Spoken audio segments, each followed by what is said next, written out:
دی وی د افغانستان نخل راځي په افغانستان کې تاسو کرزی بدی شو، په افغانستان کې تاسو اشرف غنی بدی شو، دا غیر مخکم چې کوم دی ډاکټر نجیب بدی شو. نو نن خو تاسو خلک رالل، دا خو تاسو وی چې را دي شي، نو چې دی رالل دی سره تاسو تعلقات خراب دي، تاسو به چا سره تعلقات خوي؟ د دې ځینه لاړو سره او دی سره روغه کوله چې تاسو حالت په پیسي کې ودرې دی او تاسو وی چې مونږه دا فتح کړی دی، دا خو تاسو خلک دی سره روغه کوي، اوس سره خبره یو کوي. نو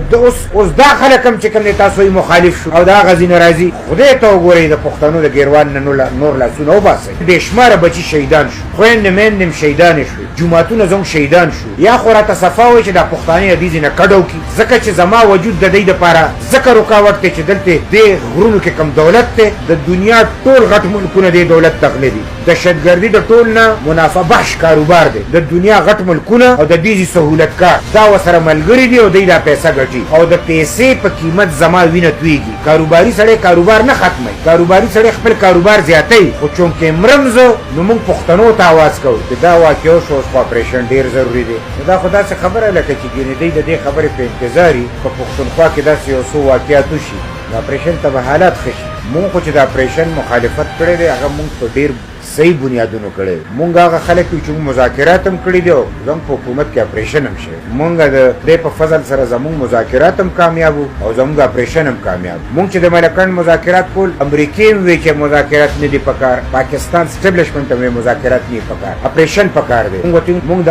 امن خلک یو، مونږ د اپریشن ملګرتیا په دې بنیاد نه کوو چې تر څو پورې مونږ د دې سره مذاکرات نه کړي او مونږ پوه شوي نه یو. د دې جایزه خبرې چې مونږ ومنو او مونږ لاړو مونږ مذاکرات وکړو، ډېر په ناګفتبه حالاتو کې مونږ مذاکرات کړي، مونږ پیلو مونږ مذاکرات کړي دي. مونږ د هغې ټولې مطالبې منلي تر دې پورې چې هغې وی چې مونږ شرعي نظامي عدل راول ملکن ډیویژن او شرعي نظامي عدل مونږ نافذ کړو چې مونږ ته خلکو پیغورونه کول. په پاکستان کې ډېرې پارټۍ داسې شته، اوس هم خلک وایي نیشنل پارټي چې که دلته یو ظلم شریعت راغلی په ملکن کې نو هغه نیشنل پارټۍ راوستی او مونږ راوستو او چې مونږ راوستو نو هغوی دا اعلان وکړو چې اوټ کفر دی، مونږ اصله نه ږدو او مونږ چې کوم دی نو دا ملکن ډیویژن هم قبضه کړو او ټول پاکستان به دغه ټوپک قبضه کوو. لہذا هغوی د خپلې معاهدې نه روګرداني وکړه، هغوی خلاف ورزي وکړه، عهد مات کړو. په دې وجه باندې چې کوم دی د هغه ملکن ډیویژن عوام هغوی وی چې دوی شرعي نظامي عدل غوښتو او نیشنل پارټۍ وله ورکړو او دوی اوس اصله نه ږدي، د دوی خو بیا ارادې نورې دي، د دوی خو چې کوم دی نو بیا مطلب صرف شرعي نظامي عدل نه غواړي، مفادات یې بدل دي. لہذا د عوامو مینه ختمه شوه، ځکه د دې نه مخکې به ښځو کالي وښکه دوی له به چندو کې ورکول او د هغې نه پس دوی ته به سپک وي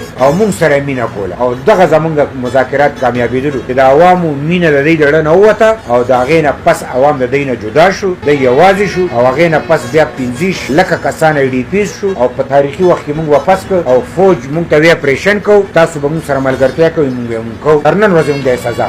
او په ملکن ډیویژن کې مونږ د خپلو سرونو په قیمت هلته امن راوستو. دنیا کې د دهشتګردۍ خلاف کامیابي کیسو د نیشنل پارټۍ د وختو دی چې مذاکرات هم کامیاب او اپریشن هم کامیاب دی. دې مونږ ته هغه وخت وښیي چې کوم ځای مذاکرات د دوی کامیاب دي، کوم ځای اپریشن کامیاب دی. دلته به چې کوم دی د باجوړ خلک وینه توی شي، ای به دې ځینې IDP شي، د دوی د غرونو چې کوم دی قیمتي ګاڼې به چې کوم دی نور خلک وړي. صفا پته چې دا څه دپاره کېږي. یو ځل میان شهباز شریف چې وزیر اعلی و هلته چې دهشتګردو خپل یو واقعیت وکړو نو شهباز شریف وی چې مونږ دهشتګردو ته وایي چې تاسو پنجاب نه څه غواړئ، مونږ ته څه مه وایئ، مونږ به تاسو ته څه نه وایو. یو ویش اپریشن یې وشو سیوا د ملکن ډیویژن نه چې هغه یو شوی دی او کامیاب شوی دی، بل دې وښیي چې کامیاب شوی. هغه اپریشن به سي چې د دې ځینې به خلک وځي، IDPs به شي، حجرې به خالي شي، کورونه به خالي شي، بازارونه به ول وسوځوي. دا به څنګه اپریشن د دهشتګردو نه خو زیاته تبعي ده او بیا په اپریشن کې چې کوم دی خلک لاړ شي او هغه چې کوم دی IDPs شي او تر اوسه پورې خلک IDPs دي کورونو ته واپس لا نه راغلي. د دې قوم نه اوس په مذاکراتو باندې اعتبار شته او نه چې کوم دی نو په اپریشن باندې اعتبار شته، ځکه چې په مذاکراتو کې هم دوی تاوان کړی او په اپریشن کې هم تاوان کړی چې د خلکو اعتماد نه وي. مونږ خو چې عوام په اعتماد کې والئ نو دوی به داسې نه کوي چې 2-3 کسان به کښېني او اعلان به وکړي زه اپریشن کوم، بیا به اعلان وکړي زه مذاکرات کوم. زه د دوی نه دا تپوس کوم چې تاسو مذاکرات وکړو او جنرال فیض لاړو او 40,000 کسان هم راوستل، تاسو هغه مذاکرات اون کوئ، تاسو یې منئ؟ نو چې تا 40,000 کسان راوست اوس ما ته منظم شو، نو خو تا راوست او تا منظم کړه چې منظم دی که نو اوس زه اپریشن کوم. نو که دا خلک تا هغه وخت کې سزا ورکړې وی او ویشتې دی خبره به ختمه وه، نو تا هغوی راوسته دلته دې کیم نوله او نن هغوی ریګروپ شو او ته وایې چې دا دوباره منظم شو. دلته به عوام په اعتماد کولی، دی چې اپریشن کوي نو په پښتنو کوي او بیا په بلوچو کوي، دا تباه او برباد شو. دا عوام په اعتماد کې ایستل غواړي او دی اعتماد د پاره زموږ یو پارلیمنت ته د قومي اسمبلی ده صوبایي اسمبلی ده سېنات ته او بیا چې کوم دي سټیک هولډرز اله به چې کوم دی نو دا کار کوي